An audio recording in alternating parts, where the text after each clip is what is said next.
With an overview of MFBD, I assume and hope that you now understand the general concept of MFBD through the previous lecture. By the way, there are MFBD entities that MBD does not use.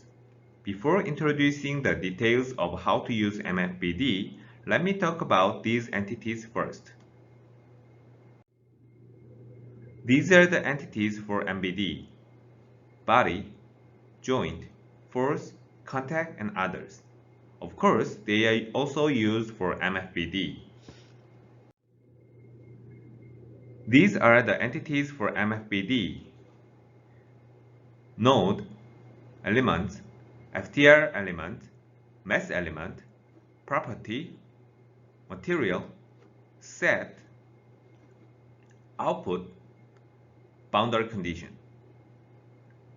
In order to use MFBD, it is important to understand what each of them means. First, let me explain node and element.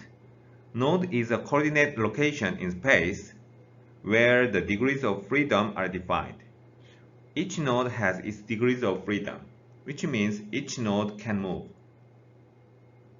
An element is a mathematical relation that defines how the nodes are related to each other. Therefore, an element consists of one or more nodes. One node can be shared with more than two elements. As you can see in this image on the right, there are several types of elements. 1D element is called beam element. 2D element is called shell element, and 3D element is called solid element. And each element has property and material. Converting a rigid body to a flexible body using measure means expressing a body with nodes and elements. And the converted flexible body is called mesh.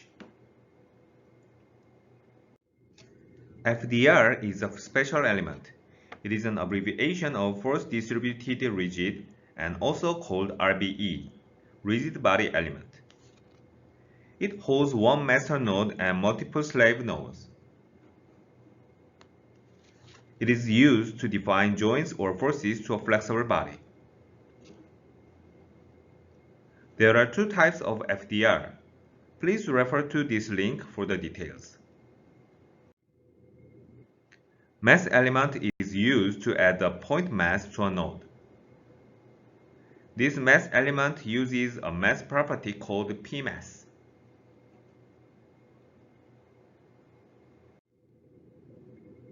Property and material are used to define the shape of an element or material properties. Different types of properties are used for each element type.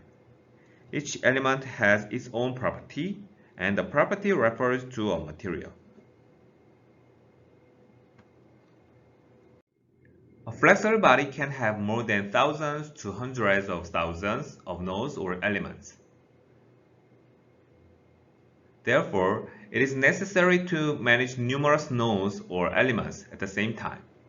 For example, a node set is made up of numerous nodes. A set is an entity for handling nodes or elements of one flexible body as a collection. There are the following types of sets, such as node set, element set, line set, and patch set. For example, in order to define contact, a patch set is needed, which is a set of external patches, the outermost surfaces of elements.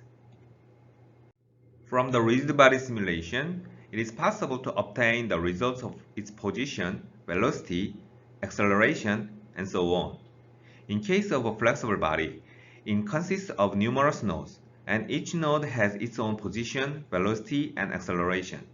If the number of nodes is very large and the results of all nodes are written to a result file, the file size will be too large to handle. Therefore, it may take a long time to generate the result file. To avoid this situation for a flexible body, only the results of nodes specified as output are written in the result file. If it is not specified as output, the results are not written in the result file. However, You can check the results by using node scope function of the flexible body. It is called non-open node here. BC is a boundary condition. A flexible body can be constrained by joints, but if joints are constrained to the ground, BC can be used instead.